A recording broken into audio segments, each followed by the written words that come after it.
Morning, dear students. Today we will continue with the next part of descriptive epidemiology.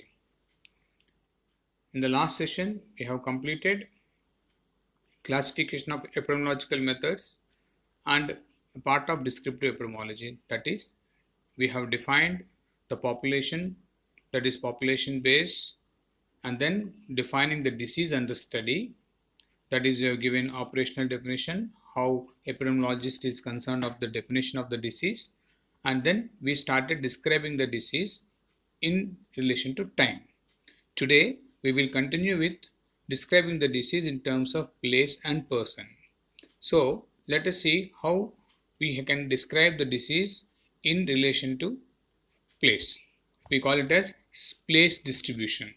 So this place distribution is done under four subheadings. That is, the first one is international variations, then national variations, and rural or urban variations and local variations. Now let us see the first one, that is international variations. Now descriptive studies by place have shown that the pattern of the disease is not same everywhere in the world. Like suppose, for example, in Japan, high rates of stomach cancer has seen, whereas in United States we can see more of breast cancer than Japan. So it depends upon each country and their lifestyle and their living patterns describes the different variations in the disease occurrence. Now let us see coming to the national variations. Now various diseases occur in different rates in different regions of the same country. For example, in our country itself, we can see fluorosis, leprosy, malaria, nutritional deficiencies in different regions in different rates. For example, when you see the fluorosis, we can see fluorosis highest in Telangana, especially in Nalgonda belt, and even in Andhra Pradesh, we can see certain areas of Andhra Pradesh with high levels of fluoride. For example, even Nellore, some parts of the Nellore also has got high fluoride content. So there are definitely variations depending upon the place even within the same country. Now coming to the rural and urban variations. This is very much known to you all, I believe, because in rural variations you can see a lot of skin and zoonotic infections and nutritional deficiencies very high in rural areas. Whereas in urban areas you can see a lot of chronic bronchitis, accidents and cardiovascular diseases. And definitely these kind of diseases, especially in this chronic bronchitis and accidents, because of the urban pollution and urban lifestyle, you have a lot of cardiovascular diseases happening in urban population. Whereas in the rural, you can see coming to the hygiene and their nutritional deficiencies causing those skin and zoonotic infections and nutritional deficiencies. Now let us see the local differences. In the local distribution, inner and outer city variations also there are variations. Now we have the best example in what we have seen in our spot mapping done in UK by to know the cholera occurrence. So in this, where they have done the spot mapping by Dr. John Snow in London to identify how this cholera is happening. By this cholera, because spot mapping we call it as, we can identify where are the places this water supply is happening and how this distribution of the disease has happened in relation to those water supplies. So the classic example is related to the yellow fever, schistosomiasis, sleeping sickness and endemic goiter. These are examples for local distribution. Now let us see migration studies. Now what is this migration studies? When we see a lot of population, of course, have migrated to different countries from different places. Now large scale of migration of human population from one country to another provides a unique opportunity to evaluate the role of possible genetic and environmental factors behind the occurrence of disease in those populations. Because if you see, now some particular population have stayed back in their own country, and whereas there own family relationships have shifted to other countries. Now, when you want to see whether what is the role of genetics behind the occurrence of disease and what is the role of environmental factors in the occurrence of disease in these two groups who belong to the same family. So you can compare them and find out which role is playing more important and which is the causative factor behind this occurrence of the disease. Now, migration studies can be carried out in two ways. That is, one is comparison of the disease and death rates for migrants with those of their kin who have stayed back at home, like how I have explained, like some people who has not migrated and who had migrated from the same family. Now, this will help us in studying how genetically these groups are having their effect and how the environmental factors are having their effect on those disease occurrence and uh, death rates. Now, if the disease and death rates in migrants are similar to the country of adoption over a period of time, the likely explanation will be in relation to the environment. That means, suppose the people who have migrated to United States of America are having a similar death rates along with the people who are residing in United States. That means there are environmental factors which are affecting on those people rather than the genetical factors. Now, whereas in the other way around, if you see, suppose the migrants are having similar kind of death rates as their country of origin, not according to the country of the migration. That means there are genetic factors that are having influence on those people. So, if the migrant rates of the disease and death are similar to the country of origin, the explanation likely could be the genetic factors. I hope you all understood that there. How genetic factors and how environmental factors have studied with the help of these migration studies. Now coming to the next one, that is person distribution. With that we have completed time distribution, place distribution, and now third one is person distribution in describing the disease in relation. Now, in descriptive studies, the disease is further characterized by defining the persons who develop the disease by age, sex, occupation, marital status, habits, social class, and other host factors. I hope you all remember what is host factors.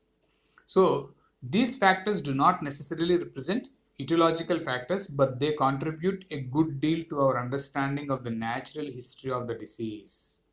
So, depending upon these demographic characteristics of the people, they do definitely help us in understanding the disease, the natural history of the disease.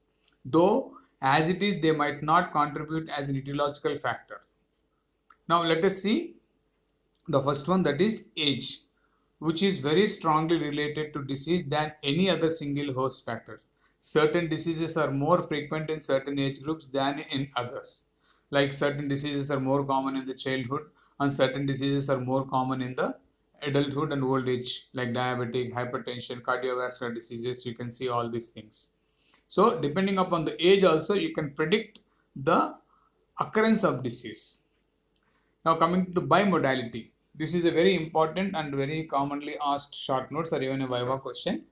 What is this bimodality? Sometimes there are two separate peaks instead of one in age incidence curve of a disease. In case of Hodgkin's disease, leukemia, the female breast cancer, this phenomenon known as bimodality. The curve of bimodal with an initial peak between the age of 15 and 35 years and the later peak is at the age of 50 years. That means there are two peaks you can see. In females, at one it happens around 20s and second it happens around 50s.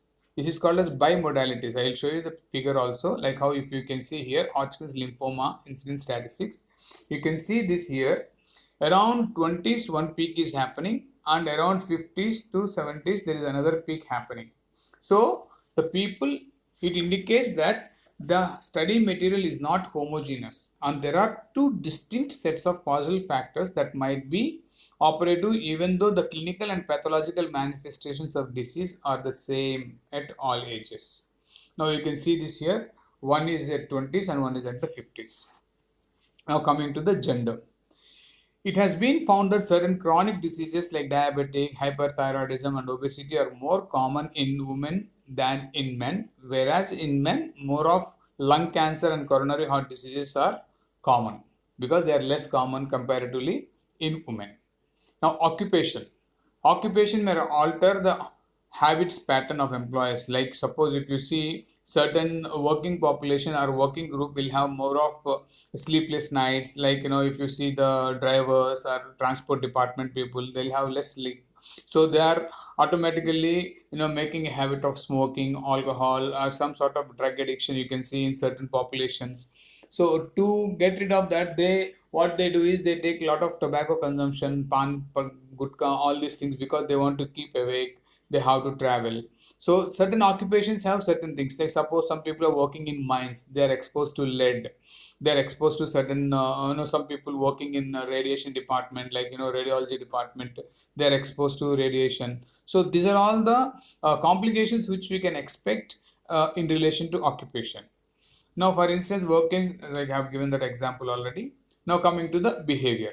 Now, human behavior is increasingly looked upon as a risk factor for many modern day diseases such as coronary heart disease, cancer, obesity, and accidents. Of course, you all know these behavioral factors like cigarette smoking, sedentary lifestyle, overeating, and drug abuse, all these cause the current day or we call modern day diseases like coronary heart diseases, cancer. So the behavior also plays a very important role in the causation of the disease. And coming to the marital status. In countries where studies on mortality in relation to marital status have been conducted, and it was found that the mortality rates are usually high in people who are not married and always lower in married males than those unmarried. So marriage helps in people in having a better lifestyle and better livelihood, maybe you can say. So coming to the social class, epidemiological studies have shown that health and disease are not equally distributed in social class. That means individuals in upper class have a longer life expectancy and better health and nutritional status than those people belonging to lower class or lower social classes. Now coming to measurement of disease. It is mandatory to have a clear picture of the amount of disease, that is we call it as a disease load in the population. Now this should be available in terms of mortality, morbidity, disability, and so on. And of course, in the measurement of epidemiological, in the previous sessions, we have already learned that how mortality and morbidity are done. Now let us see today how here it is useful. Measurement of mortality is a straightforward one, whereas morbidity is done under two headings, that is incidence and prevalence. In incidence, we call it as a longitudinal studies, and prevalence is done from the cross-sectional studies. Now let us see what is a cross-sectional study. Cross-sectional study is the simplest form of an observational study where we do single examination of the population at one point of time. The results can be projected on the whole population. It is also known as a prevalence study. These are very useful in chronic diseases rather than short-lived diseases. Now, it is not easy to assess the reasons for association in cross-section. That means you cannot find the causation and association between the disease and factors in a cross-sectional study. These cross-sectional studies are relatively easy and inexpensive to conduct and are useful for investigating the exposures that are fixed characteristics of individuals, such as sudden outbreaks of a disease. In cross-sectional study, we are not looking at the causation, but we are looking at the disease load. We want to know how big is the problem, how many prevalence, that is usually outbreaks of the diseases. Now coming to the longitudinal studies. Now this is mainly done for the follow-up studies. We call it as a longitudinal, long term. We observe the population from certain period to certain period. So here you can definitely find out some amount of causation in this. So prolonged period of time by means of follow-up examinations. Longitudinal studies provide a valuable information than cross-sectional studies, but are difficult to organize and more time consuming than cross-sectional studies. Now coming to the fifth step, that is comparing with known indices. By making comparisons between different populations and subgroups of the same population, it is possible to arrive at clues for the disease etiology. So when we are comparing between two groups, we will see what are the factors that are affecting or that are influencing in causing the disease in particular group than the other group which is not having the disease. So we will also get to know which groups of the people are at higher risk than those people which are not who are not having the disease. Now coming to the formulation of hypothesis. By studying the distribution of the disease and utilizing the techniques of descriptive epidemiology, it is often possible to formulate hypothesis relating to disease etiology. That means with the help of all these steps, we can come to an understanding and formulate a disease hypothesis, at least etiological hypothesis. The success or failure of research project frequently depends upon the soundness of the hypothesis. That means how good is your hypothesis will definitely tell you tomorrow how whether your research is meaningful or not meaningful, or whether it is successful or non successful. Now let us see the uses of descriptive epidemiology. The first and foremost is it provides data regarding the magnitude of the disease load and types of disease problems in the community in terms of morbidity rates and ratios. That means it will tell you what is the disease burden in the population and what are the types of disease problems that are there in that community. Now, second one is it provides clues to disease etiology and help in the formulation of an etiological hypothesis. It will help you in forming a hypothesis. It will never help you in proving the hypothesis. It can lead you to the clues because we are not intervening in any of the process in the disease occurrence. So, and the next usage is it provides a background data for planning, organizing, and evaluating the preventive and curative services. When you are learning the disease burden in the community, definitely you can know whether the program planning and health programs that are organized in that place are being very helpful in reduction of the disease burden in the community. And you can evaluate those programs and those curative services that are provided to the particular community.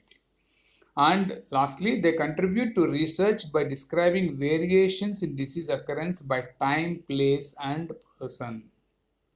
So they help you by letting you know in the disease occurrence in relation to time, place, and person. With that, we close this descriptive epidemiology. This is a very important question. All of you study from the textbook once again, and if you have any doubts, please get back to me. Thank you.